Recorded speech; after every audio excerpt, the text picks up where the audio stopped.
नमस्कार दोस्तों, Lalit study 105 YouTube channel पर आपका स्वागत है। प्रैक्टिस सेट नंबर आपका 8 रहेगा दोस्तों। अरविंद प्रैक्टिस सेट है, ये एक बेहतरीन प्रैक्टिस सेट है दोस्तों जो आपके लिए मैं लेकर आया हूँ। क्लास को आरंभ करते हैं, देखते हैं इस सेट में हमारा क्या स्कोर बनने वाला है। कमेंट बॉक्स में कमेंट जरूर कीजिएगा। इस टेस्ट की खास बात यह है कि इसमें दोस्तों जो हमारे सिलेबस में टॉपिक दिए गए उसी पैटर्न पर आधारित इन्होंने सेट बनाया। जैसे कि पहला हमारा टॉपिक रहेगा भारत का इतिहास एवं भारतीय राष्ट्रीय आंदोलन। मुगल सम्राट बाबर ने निम्नलिखित में से किस स्थान पर राणा सांगा और उनके सहयोगियों को हराया था? खानवा का युद्ध, चौसा का युद्ध, मालवा का युद्ध, चंदेरी का युद्ध। तो बाबर और राणा सांगा के जो बीच युद्ध हुआ था, खानवा का युद्ध हुआ था, 1527 में हुआ था।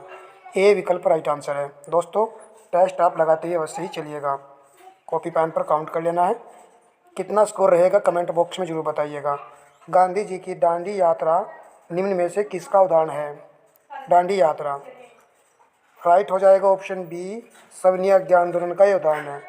गांधी जी द्वारा दांडी यात्रा 12 मार्च 1930 को ये प्रारंभ की गई थी और नमक कानून तोड़ने के साथ ही दोस्तों 6 अप्रैल 1930 को सविनय अज्ञा आंदोलन प्रारंभ किया गया था। तो बी यहाँ पर राइट आंसर था। मोतीलाल तेजावत भारतीय राष्ट्रीय आंदोलन के दौरान एक प्रसिद्ध व्यक्तित्व थे। ये भारत के निम्नलिखित में से किस क्षेत्र से संबंधित हैं? चारों ऑप्शन को देखिए। यदि आपने ऑप्शन डी चुना है तो बिल्कुल सही चुन लिया है, राजस्थान। मोतीलाल तेजावत भारतीय राष्ट्रीय आंदोलन के दौरान एक प्रसिद्ध व्यक्तित्व थे और ये भारत के राजस्थान राज्य से संबंधित थे। प्रश्न नंबर नेक्स्ट है, निम्नलिखित में से किसके नेतृत्व में मंडी षड्यंत्र हुआ था? देखिए लेटेस्ट क्वेश्चन है ये, आपको नए नए क्वेश्चन भी देखने को मिलने वाले हैं इस सेट में। मंडी षड्यंत्र जो हुआ था ये हुआ था गदर पार्टी के नेतृत्व में। आप सभी जानते हो कि गदर पार्टी की स्थापना 1913 में लाला हरदयाल और मोहन सिंह भागना के द्वारा की गई थी और ये मंडी षड्यंत्र जो हुआ था ये वर्ष 1914 में प्रारंभ हुआ था। चलिए प्रश्न नंबर नेक्स्ट है, वर्ष 1917 में महात्मा गांधी ने रिक्त स्थान फिल करना है कि खेड़ा जिले के किसानों की मदद के लिए सत्याग्रह का आयोजन किया था। खेड़ा जिले के किसानों के लिए तो राइट हो जाएगा ऑप्शन सी, गुजरात राज्य। नेक्स्ट पर आ जाते हैं। 5% कंप्लीट हो चुके हैं। भारतीय राज्य व्यवस्था एवं भारतीय संविधान। संविधान की प्रस्तावना में उल्लेखित निम्न शब्दों का सही क्रम क्या है? मोस्ट इंपोर्टेंट है, रिपीटेड प्रश्न है, यूपीएससी में पूछा गया है। समाजवादी, प्रजातांत्रिक, सार्वभौमिक, धर्मनिरपेक्ष। यदि यहाँ पर आपने ऑप्शन ए चुना है तो बिल्कुल सही चुना है। क्रम आपको याद रखना है इसका।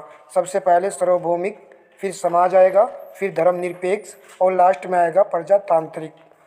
सार्वभौमिक, सर्व समाज, ठीक है, सर्व समाज, धर्म, प्रजातांत्रिक। कैसे भी ट्रिक बनाए याद रखते दोस्तों। भारतीय संविधान के किस संशोधन ने लोकसभा और विधानसभा दोनों में एंग्लो इंडियन के नामांकन को समाप्त कर दिया है? कौन सा संविधान संशोधन था वो? तो 104वें संविधान संशोधन अधिनियम 2019 के द्वारा ही एंग्लो इंडियन के नामांकन को समाप्त कर दिया गया है, लोकसभा और विधानसभाओं दोनों से ही। प्रश्न नंबर नेक्स्ट है, संविधान के किस अनुच्छेद के अंतर्गत कोई भी व्यक्ति मूलभूत अधिकारों के हनन का मामला सीधे सर्वोच्च न्यायालय में उठा सकता है? मूल अधिकारों से संबंधित सर्वोच्च न्यायालय की बात हो रही है। चारों विकल्प देखने पर स्पष्ट नजर आ रहा है कि ऑप्शन डी ही हमको लगाना है। अनुच्छेद 32 और राज्य में 226 आता है। भारत के संविधान में संघीय शब्द का प्रयोग हुआ है। प्रस्तावना में, भाग 3 में नहीं, अनुच्छेद 368 नहीं, संविधान में कभी नहीं। ए और डी में से आपको आंसर चुन लेना है। तो राइट विकल्प ऑप्शन डी रहेगा। यहाँ पर संविधान में कहीं नहीं संघीय शब्द का प्रयोग किया गया है क्योंकि भारत राज्यों का संघ है, ठीक है। आ जाते हैं प्रश्न नंबर 10 पर। राजस्थान पहला राज्य था जहां वर्ष 1959 में पंचायती राज व्यवस्था लागू की गई थी। इससे सबसे पहले राजस्थान के किस जिले में लागू किया गया था? तो राजस्थान का नागौर जिला था। ऑप्शन सी यहाँ पर राइट विकल्प है।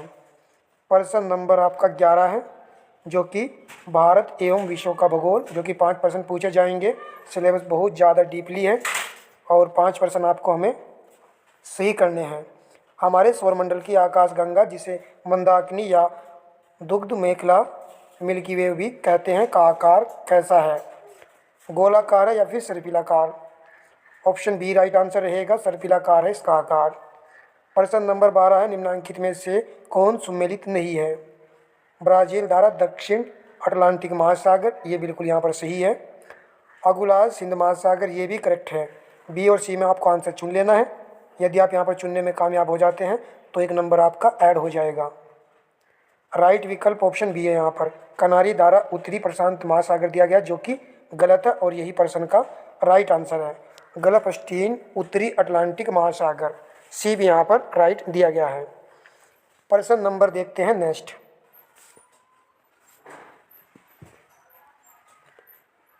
छवि मोरा, जो कि गोमती नदी के तट पर खड़ी पहाड़ी दीवार पर चट्टान पर की गई नक्काशी के पैनलों के लिए प्रसिद्ध है, भारत के निम्नलिखित में से किस राज्य या केंद्र शासित प्रदेश में स्थित है।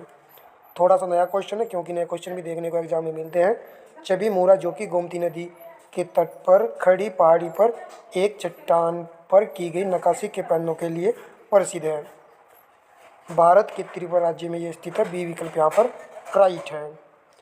मैं भी इस क्वेश्चन में थोड़ा सा कंफ्यूज किया था। हिमालय पर्वत श्रृंखला किसका उदाहरण है, तो ये तो पढ़ा है दोस्तों, वलित पर्वत का उदाहरण। सी विकल्प यहाँ पर राइट रहेगा। निम्नलिखित नदियों को उन राज्यों के आधार पर सम्मिलित करें जिनमें वे बहती हैं तथा दिए गए कूटों की सहायता से सही उत्तर चुनिए।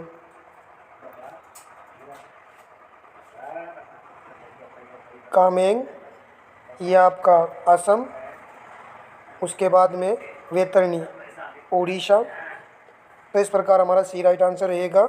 गिरना महाराष्ट्र, हंसदेव छत्तीसगढ़, बिल्कुल सही आंसर ऑप्शन सी।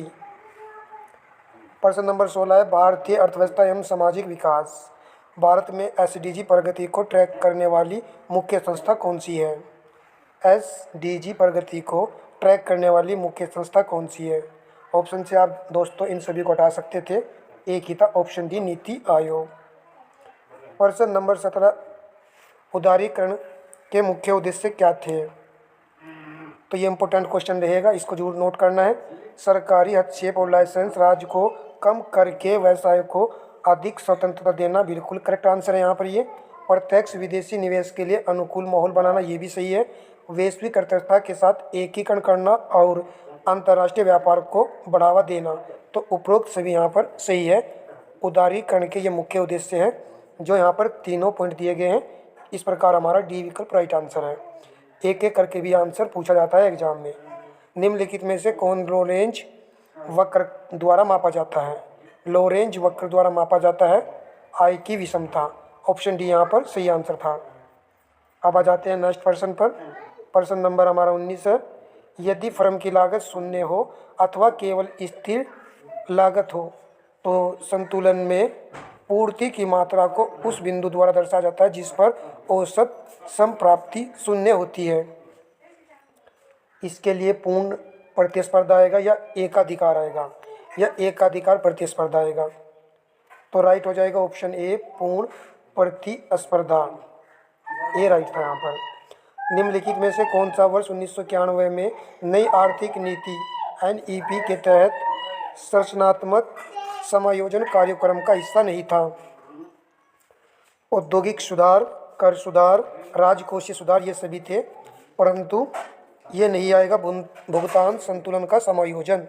सी विकल्प यहाँ पर सही आंसर रहेगा। प्रश्न नंबर 21 है, ये ग्राम समाज एवं विकास से टॉपिक है।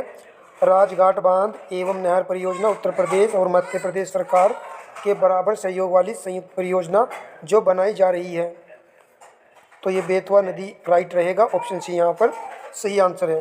राजघाट बांध किस नदी पर है, बेतवा नदी पर ही है। जल जीवन मिशन जेजेएम का उद्देश्य क्या है। हर घर जल से नल, डी विकल्प यहाँ पर सही आंसर रहेगा। राष्ट्रीय ग्रामीण पेयजल कार्यक्रम का पुनर्गठन करके वर्ष 2019 में कौन सा मिशन प्रारंभ किया गया, मोस्ट इम्पोर्टेंट एग्जाम के लिए, तो राइट रहेगा जल जीवन मिशन, ऑप्शन सी। भारत में किसान क्रेडिट कार्ड योजना कब लागू की गई थी? अगस्त 1998 से भारत में किसान क्रेडिट कार्ड योजना लागू की गई थी। पंचायत के आय के स्रोतों में किसे शामिल किया गया है? व्यापार एवं रोजगार कर, मनोरंजन कर और दुग्ध उत्पादन कर, ये सभी आएंगे। ऑप्शन डी यहाँ पर सही आंसर होने वाला है। अब आ जाते हैं राष्ट्रीय और अंतर्राष्ट्रीय महत्व की समसामयिक घटनाएं। करंट अफेयर के 5 प्रश्न पूछे जाएंगे। 47वां आसियान शिखर सम्मेलन कहाँ आयोजित किया गया था? इसका आयोजन मलेशिया में किया गया था। ए विकल्प यहाँ पर राइट रहेगा। इथोपिया में एक ज्वालामुखी में लगभग 10,000 से 12,000 वर्ष बाद विस्फोट हो गया। इस ज्वालामुखी का नाम क्या है? करंट का क्वेश्चन है जो 2025 की करंट में था। ये क्वेश्चन हेली गुबी। ऑप्शन ए यहाँ पर राइट विकल्प है। वर्ष 2025 में भारत के किस शहर को UNESCO creative city of gastronomy घोषित किया गया है? ये क्वेश्चन इंपॉर्टेंट हो जाता है। यदि आपने डी चुना है तो बिल्कुल सही चुना है, क्योंकि ये यूपी का जिला है लखनऊ, ठीक है। और यहाँ पर ये UNESCO creative city of gastronomy घोषित किया गया है, तो डी विकल्प यहाँ पर राइट था। प्रश्न नंबर 29 बांग्लादेश में आयोजित हुए महिला कबड्डी विश्व कप 2025 का खिताब किसने जीता था? तो ये खिताब जीता था दोस्तों भारत ने। ए विकल्प यहाँ पर सही आंसर था। प्रश्न नंबर नेक्स्ट है 24 नवंबर 2025 को भारतीय नौसेना द्वारा कमीशन किए गए भारत के एंटी सबमरीन वारफेयर सेलो वाटरक्राफ्ट का क्या नाम है? INS Kaveri, INS Shivalik, INS Vikrant या INS माहे? चुन सकते हैं। जो नाम आपने नहीं सुना होगा वही राइट आंसर हो जाएगा, यानी कि INS माहे। करंट के पाँचों सही होने चाहिए दोस्तों। चलिए क्वेश्चन नंबर 31 है और जो कि विज्ञान एवं प्रौद्योगिकी संबंधित है। गगन का पूरा नाम क्या है? तो आंसर हो जाएगा option C GPS aided GEO augmented navigation, यानी कि यहाँ पर डी विकल्प सही है। धनुष किस प्रकार का प्रक्षेप अस्त्र है? धनुष हवा से सतह या फिर सतह पर मार करने वाला, हवा से हवा मार करने वाला, उपयुक्त में से कोई नहीं। यदि यहाँ पर ऑप्शन बी चुना है आपने तो हो जाएगा आपका आंसर करेक्ट, क्योंकि धनुष सतह से सतह पर मार करने वाला ही प्रक्षेप अस्त्र है ये। निम्नलिखित में से दाद किस प्रकार की बीमारी है? दाद दोस्तों फंगस के द्वारा होने वाली बीमारी है। बी राइट आंसर था। ग्रीन रिवॉल्यूशन में वैज्ञानिक योगदान किसका माना जाता है? तो हरित क्रांति के जनक किसको माना जाता है भारत में? MS स्वामीनाथन को। ए विकल्प राइट है। जबकि वर्गीज कुरियन को श्वेत क्रांति का जनक माना जाता है। नैनो प्रौद्योगिकी का चिकित्सा क्षेत्र में उपयोग किस रूप में होता है? तो ये सिलेबस में है दोस्तों, नैनो प्रौद्योगिकी संबंधित क्वेश्चन है, नहीं याद तो नोट करें। नैनो दवाइयाँ, नैनो वाहन और लक्षित औषधि वितरण, यानी कि डी विकल्प यहाँ पर आपके प्रश्न का करेक्ट हो जाएगा। सभी सही है। प्रश्न नंबर 36 है पर्यावरण पारिस्थितिकी एवं आपदा प्रबंधन। आपदा प्रबंधन अधिनियम 2005 के अनुसार राष्ट्रीय आपदा प्रबंधन प्राधिकरण NDMA का अध्यक्ष कौन होता है? तो आपदा प्रबंधन अधिनियम 2005 है ये। इसके अध्यक्ष होते हैं दोस्तों भारत के प्रधानमंत्री। डी विकल्प यहाँ पर सही आंसर था। आपदा प्रबंधन अधिनियम 2005 के तहत राष्ट्रीय आपदा मोचन बल NDRF का गठन किस वर्ष किया गया था? तो इसका गठन किया गया था वर्ष 2006 में। इंपॉर्टेंट है, एग्जाम के लिए याद रखेंगे दोस्तों। प्रश्न नंबर 38 है किस वर्ष विश्व पर्यावरण एवं विकास आयोग की स्थापना की गई थी? चारों विकल्प को देखिए 1978, 1981, 1983 और 1987। सी राइट है 1983। गिर राष्ट्रीय पार्क किस राज्य में स्थित है? तो गुजरात राज्य में स्थित है। बी विकल्प यहाँ पर सही है। हमारे यहाँ पर पाँचों के पाँचों सही हैं। चलिए 39 के बाद प्रश्न नंबर आ जाते हैं 40 पर। प्रश्न नंबर जो हमारा 40 है यहाँ पर अब देखते हैं निम्नलिखित में से कौन एक अंतर्राष्ट्रीय संस्था पर्यावरण कार्यक्रम में विशेष भूमिका नहीं निभाती है? देखिए UNDP, यूनेस्को और UNEP। आप देख रहे होंगे कि WHO ये नहीं आएगा, क्योंकि ये विश्व स्वास्थ्य संगठन से संबंधित है। पर्यावरण से इसका कोई भी लेना देना नहीं है। अंतर्राष्ट्रीय स्तर पर वन्य जीवों की सुरक्षा हेतु संस्था है। वन्य जीवों की सुरक्षा हेतु संस्था है, तो इस संस्था का नाम है IUCN। ए विकल्प यहाँ पर सही आंसर है। ठीक है, पर्सन नंबर लगाते हैं इसके बाद में। नेक्स्ट, किस राष्ट्रीय उद्यान को पूर्व में हेली राष्ट्रीय उद्यान कहा जाता था? जिम कॉर्बेट राष्ट्रीय उद्यान, राजाजी राष्ट्रीय उद्यान, इन दोनों में से आंसर चुन लेना है। तो हेली राष्ट्रीय उद्यान कहा जाता था जिम कॉर्बेट राष्ट्रीय उद्यान को, जो कि उत्तराखंड राज्य में है। तो ए विकल्प यहाँ पर सही था। जब ध्रुव से भूमध्य रेखा की ओर बढ़ते हैं तब जैव विविधता बढ़ती है या घटती है? बताइए दोस्तों, जब ध्रुवों से भूमध्य रेखा की ओर बढ़ते हैं तो जैव विविधता क्या होती है? बढ़ती है। ए विकल्प राइट है, क्योंकि यहाँ पर अधिक पेड़ पौधे हैं, इसलिए यहाँ पर जैव विविधता बढ़ती आपको नजर आएगी। सर्वप्रथम किस पर्यावरणविद के द्वारा पारिस्थितिकी तंत्र शब्द का प्रयोग किया गया था? इंपॉर्टेंट क्वेश्चन है, पूछा जाता है। Doctor A.G. टोंसले ने वर्ष 1935 में पारिस्थितिकी तंत्र इकोलॉजी सिस्टम शब्द का प्रयोग किया था। प्रश्न नंबर 45 है, सर्वाधिक जैव विविधता वाला स्थल शांत घाटी भारत के किस राज्य में स्थित है? केरल राज्य में स्थित है। ए विकल्प राइट है। देखिए दोस्तों, ऐसा ही प्रश्न पत्र आपको एग्जाम में देखने को मिलने वाला है, इजी टू मॉडरेट लेवल का। यदि हम एग्जाम में 86% सही से अटैम्प्ट कर लेते हैं अपने अकॉर्डिंग, तो आराम से हो जाएगा दोस्तों। ठीक है, चलिए आज के सेशन में देख लेना है कितना स्कोर बनेगा। यहाँ पर डाटा इंटरप्रिटेशन है, इसको बाद में कराएंगे। 10 क्वेश्चन है, 10 क्वेश्चन यदि टप आते हैं तो 5 तो हो ही जाएंगे। चलिए अब आ जाते हैं हम नेक्स्ट पर, जो कि हमारा नेक्स्ट टॉपिक रहेगा हिंदी। हिंदी में 10 के 10 राइट करने, इसलिए हिंदी की ऐसी प्रिपरेशन कीजिएगा कि हिंदी बिल्कुल सही होनी चाहिए। चंद्रोदय में कौन सी संधि है? तो आप यहाँ पर मात्रा लगी हुई देख रहे होंगे, स्पष्ट समझ में आ जाता है कि यह गुण संधि का उदाहरण है। डी विकल्प राइट आंसर था। लता उगती है, यह वाक्य बहुवचन में होगा। लता उगती है, लता एक वचन है, जब लता का बहुवचन बनाएंगे तो क्या बनेगा? लताएं, ये वाला बनेगा। तो आप ऑप्शन सी में सही से देख सकते हो, ऑप्शन सी ही राइट आंसर रहेगा। प्रश्न नंबर 58 है, राम ने रावण को बाण से मारा, इस वाक्य में अस्तुलंकित कारक क्रमश इस प्रकार है। थोड़ा ध्यान से कीजिए दोस्तों, राम ने रावण को बाण से मारा। देखिए हम जानते हैं कर्ता ने कर्म को करण से, ठीक है, इस तरीके से हमें आंसर चुनना है। तो राम क्या करता? कर्ता ने, तो कर्ता ने सी में है और डी में है। ए और बी को आप आराम से हटा सकते हो। उसके बाद में रावण को कर्ता ने कर्म को, तो कर्म को यानी कि डी हो जाएगा, और करण से तो यहाँ पर डी हमारा इस प्रश्न का राइट आंसर हो चुका है। इस तरीके से दोस्तों एग्जाम में हमको प्रश्न थोड़ा धैर्य से कर लेना है, जो बड़ा क्वेश्चन होगा। यदि हम फटाक से कर लेते हैं तो ये एक अच्छी बात है दोस्तों। चलिए प्रश्न नंबर 59 है, अति उपसर्ग से बना शुद्ध शब्द निम्न में से कौन सा है?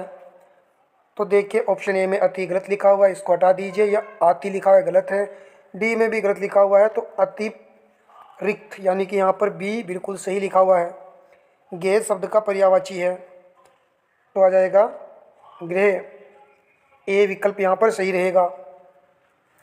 99 का फेर मुहावरे का अर्थ है लालच में फंसना या फिर लक्ष्य के नज़दीक जाकर असफल होना, भारी चूक होना, संतुष्ट हो जाना। क्या आएगा? 99 का फेर का मुहावरे का जो अर्थ होगा लालच में फंसना। ए विकल्प यहाँ पर सही आंसर था। दिए गए शब्दों में से जो शब्द संबंधवाची नहीं है उसका चयन कीजिए। शिव, शंभु, शंकर, ब्रह्मा। तो देख रहे हैं दोस्तों, शिव, शंभु, शंकर ये सभी शिव जी के पर्यायवाची हैं, जबकि ब्रह्मा इनसे भिन्न है। यही राइट आंसर हो जाएगा, ऑप्शन सी वाला। 61 के बाद आते हैं दोस्त, 62 के बाद आते हैं 63 पर। लंबोदर में कौन सा समास पाया जाता है? तो लंबोदर बहुव्रीहि समास। ए विकल्प यहाँ पर सही है। जिसकी पहले से कोई आशा न हो के लिए एक शब्द चुने।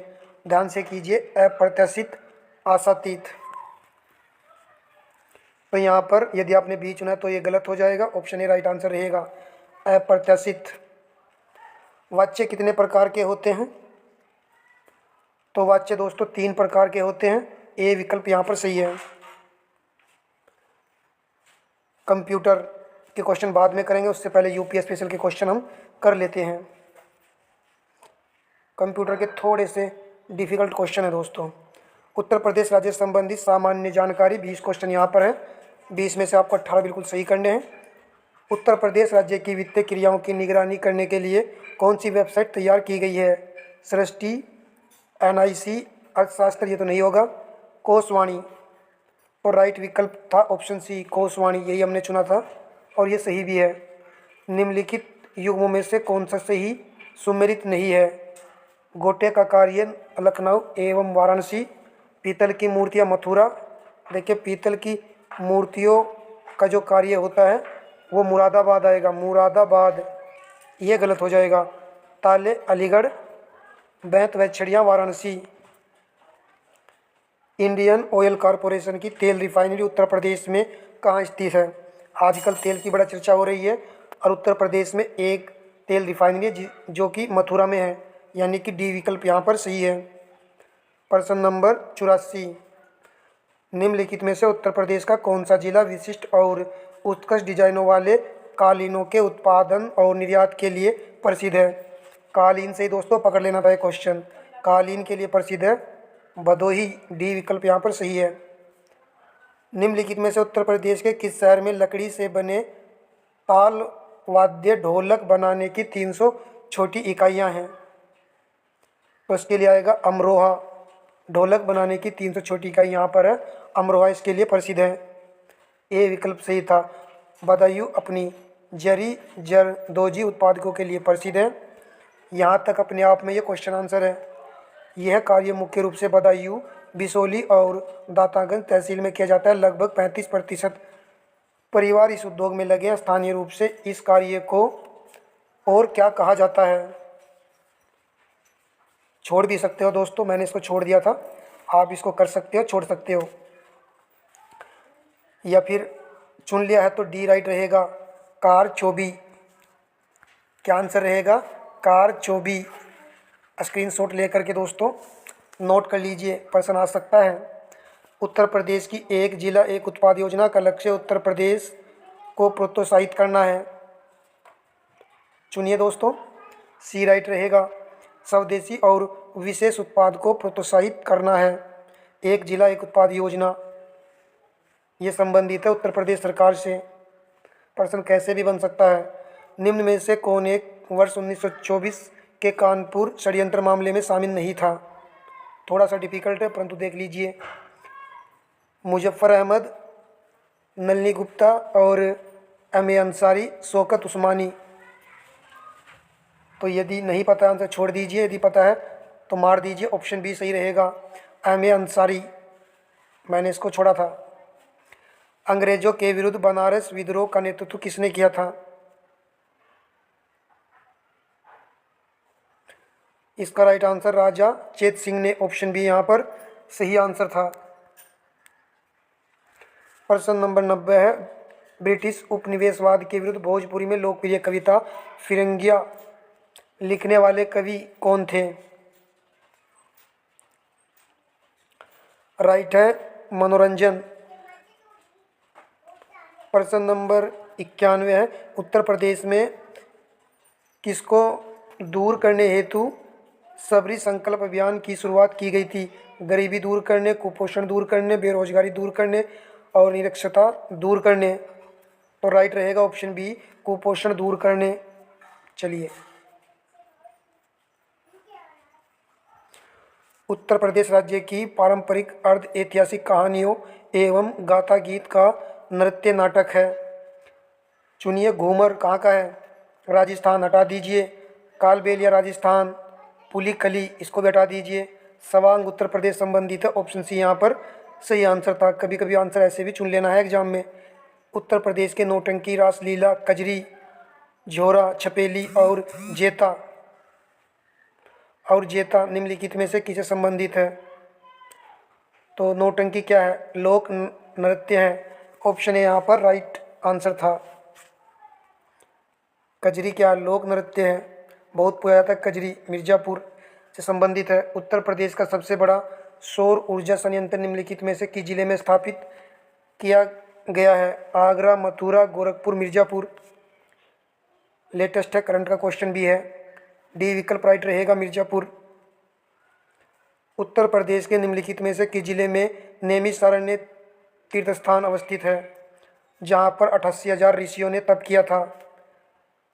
इस जिले का नाम है सीतापुर। ऑप्शन सी राइट विकल्प है। निम्न में से किस राज्य में भारत के प्रथम अमृत सरोवर का उद्घाटन किया गया? अमृत सरोवर, यूपी लेखपाल का सेट लगा रहे हैं तो रिक्स ले सकते हैं ऑप्शन डी पर। उत्तर प्रदेश, प्रथम अमृत सरोवर उत्तर प्रदेश। नौटंकी निम्नलिखित में से किस राज्य का लोक नृत्य है? अभी ऊपर ही आता, उत्तर प्रदेश का ये लोक नृत्य। ए विकल्प सही है। सबसे लंबा राष्ट्रीय राजमार्ग कौन सा है जो उत्तर प्रदेश से होकर गुजरता है? प्रीवियस ईयर लेखपाल में भी पूछा गया था और बहुत लड़कों ने ये क्वेश्चन गलत किया था। NH2 लगा दिया था, जो कि गलत है क्योंकि अब हो चुका है NH34। ऑप्शन डी राइट है। पिछली बार हमारा 3-4 नंबर कम रह गया था। चलिए, निम्नलिखित में से किस अनुसूचित जनजाति की जनसंख्या उत्तर प्रदेश में सबसे अधिक है? तो उत्तर प्रदेश में थारू सबसे अधिक है। उत्तराखंड में भी थारू जनजाति पाई जाती है, याद रखना है। प्रश्न नंबर नेक्स्ट है, उत्तर प्रदेश भारतीय संघ में कितने राज्यों और केंद्र शासित प्रदेशों के साथ अपनी सीमा साझा करता है? प्रीवियस ईयर में भी पूछा गया था। देखिए ईजी है परंतु पूछा जाता है। यहाँ पर राज्य और केंद्र शासित प्रदेश दोनों ही दे दिया है, इसलिए ऑप्शन सी राइट आंसर रहेगा। 8 राज्यों और एक केंद्र शासित प्रदेश। दिल्ली से उत्तर प्रदेश की सीमा लगती है टोटल 9 राज्यों से, तो इसलिए सी विकल्प सही रहेगा। अब आ जाते हैं हम दोस्तों कंप्यूटर के क्वेश्चनों पर। यहाँ पर कंप्यूटर के थोड़े से डिफिकल्ट क्वेश्चन आपको देखने को मिल सकते हैं, परंतु कुछ तो सीखने को मिलेगा ही दोस्तों। चलिए, कंप्यूटर एवं सूचना प्रौद्योगिकी निम्नलिखित में से कौन एक एप्लीकेशन सॉफ्टवेयर है? ध्यान से कंप्यूटर में लगाइए, नहीं लग रहे हैं तो छोड़ दीजिएगा क्योंकि नेगेटिव मार्किंग 1/4 की है भैया। तो MS word, option D right answer है। जब आप MS वर्ड के नए संस्करणों जैसे कि वर्ड 2016 में एक नई फाइल खोलते हैं तो डिफ़ॉल्ट पेज मार्जिन किसके रूप में सेट होता है? चारों को देखिए। नॉर्मल, डी विकल्प यहाँ पर सही आंसर है।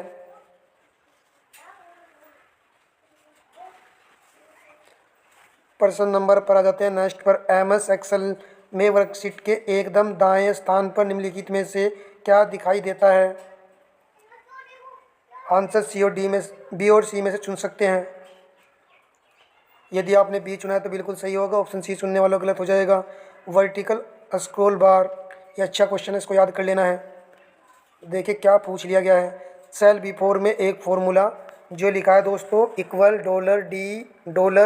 $D3 प्लस $C5 दिया गया है। यदि सेल बी को कॉपी करके F10 में पेस्ट किया जाता है तो सेल F10 में फॉर्मूला क्या होगा? बताइए। आंसर बता देता हूँ, मैं तो छोड़ देता हूँ इस प्रश्न को। ऑप्शन बी यहाँ पर सही है।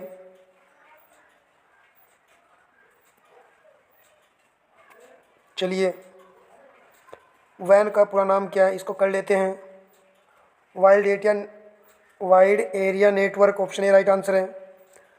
बताइए MS वर्ड के संबंध में निम्नलिखित कथन सत्य हैं या असत्य हैं?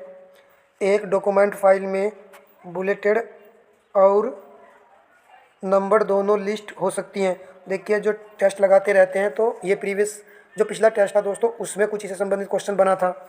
MS वर्ड डॉक्यूमेंट में पेज मार्जिन को कस्टमाइज किया जा सकता है, तो कुछ क्वेश्चन ऐसे ही याद हो जाते हैं। ऑप्शन ए राइट आंसर है। पहले वाला सत्य और दूसरे वाला भी सत्य है। POP3 एक ईमेल संबंधित प्रोटोकॉल है। POP3 में संख्यात्मक मान 3 क्या दर्शाता है? कर लीजिए वरना छोड़ दीजिए। POP का संस्करण, ऑप्शन डी राइट आंसर है। प्रश्न नंबर लगाते हैं 73। किस मोबाइल वॉलेट से नकद भुगतान संभव नहीं है? Open wallet, semi open wallet और भी दोनों, इनमें से कोई नहीं। आंसर हो जाएगा सेमी ओपन वॉलेट, बी सही है। निम्न में से कौन सी बोर्ड शॉर्टकट MS वर्ड में एक खुली फाइल को सेव करने के लिए कंट्रोल प्लस एस के समान है। तो 74 का क्या आंसर होना चाहिए? Shift plus F12 D right है। MS वर्ड के हाल के संस्करणों जैसे कि वर्ड 2016 में होम मेन्यू के तहत पैराग्राफ कमांड समूह के भाग के रूप में निम्नलिखित में से कौन सा नहीं दिखाई देता है? 75 का आंसर हो जाएगा ऑप्शन सी, चेंज केस। थोड़े डिफ़िकल्ट क्वेश्चन पूछे गए हैं कंप्यूटर में, ऐसे नहीं पूछेगा वो। इंटरनेट की एप्लीकेशन है, संचार, शिक्षा, चिकित्सा, ये सभी। लगता है डी ही लगाना है, तो डी लगाया तो बिल्कुल सही, ये सभी। सोशल नेटवर्क के अंतर्गत आते हैं फेसबुक, इंस्टाग्राम और पिंटरेस्ट, ये सभी। तो यहाँ पर भी डी ही चुन लेना है, बिल्कुल सही रहेगा। लाइन एक्स में DOC का फीचर मौजूद होता है। चलिए इसको कर सकते हो आप। CLI ऑप्शन बी सही है। मशीन लर्निंग में एल्गोरिथम क्या है?